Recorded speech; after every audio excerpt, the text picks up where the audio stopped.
My deepest appreciation to JD for honestly sharing his story and my sincere admiration for his resiliency. Thank you also, Kristi, for your fierce love of the work you do. You've been called to the Blanchet for a reason. Hi, my name's Emily Harrington. Thank you all for joining me today and for filling this room for a cause that is incredibly important and also dear to my heart. I have the distinct privilege of serving as president to the Blanchet Board of Directors. Breaking with the 67-year-old tradition, I'm the first female president of the board.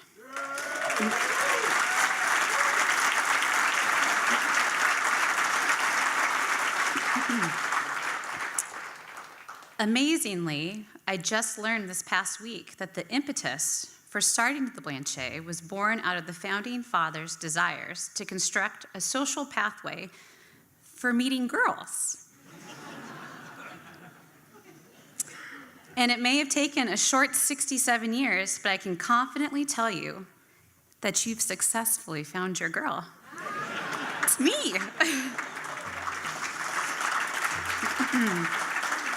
I may not be the type of girl that you would imagine, but you can take that up with me another time.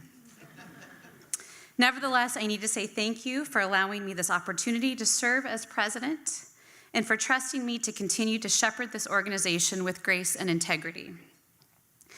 I promise to be brief in my remarks today. Kristi and JD have already nicely set the stage for me and made my job of bringing you in closer to the mission of the Blanchet much easier. I can also promise you that I will be direct in my messaging today as well. I need your help. The residents of the Blanchet need your help, and our city needs your help. If you've not already heard it, please listen for this very direct request during the rest of our time together, and I will do my very best to prove to you why the Blanchet is worthy of your support. As you may have noticed, we have staged an empty table in the center of the room.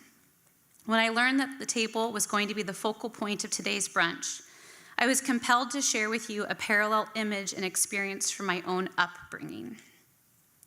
My lovely, thoughtful, and clever mother, who is here today, started a tradition for my siblings and I when we were young. When our extended family gathered for our holiday meals together, she always set a spot at the table for family members that had been lost over the course of the prior years. Sometimes these family members were lost in the sense that they had left this earth to enjoy a heavenly slumber, while others were lost as a result of the same demons that many of our residents face. Even as a young adult, I believe I understood the message that my mother was trying to send. Be conscious of who is missing and the reason for why they are missing. Honor the memory and unique spirit of that person, no matter the circumstances. Remain inclusive and non-judgmental.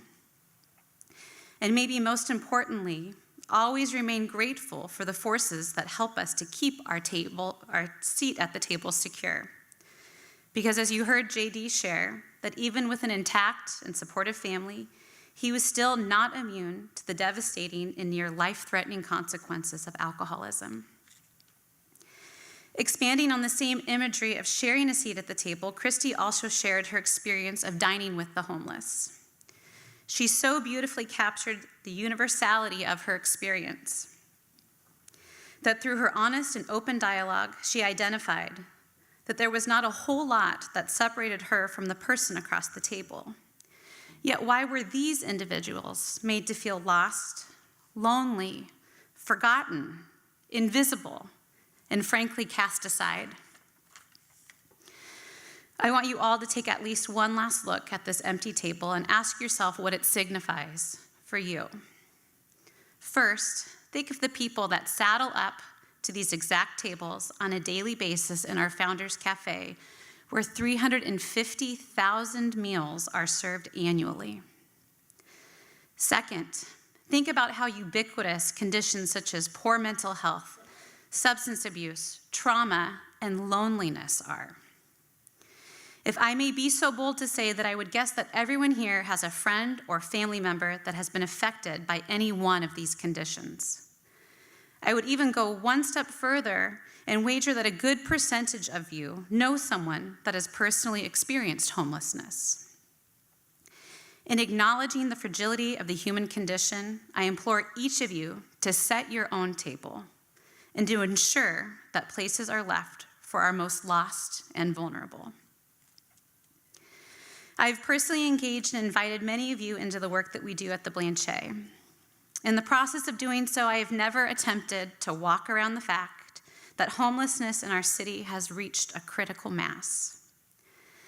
I can never before recall a time when our city has looked the way that it does now, with its tents, abundant garbage, and individuals wandering our streets overtly displaying signs of mental illness.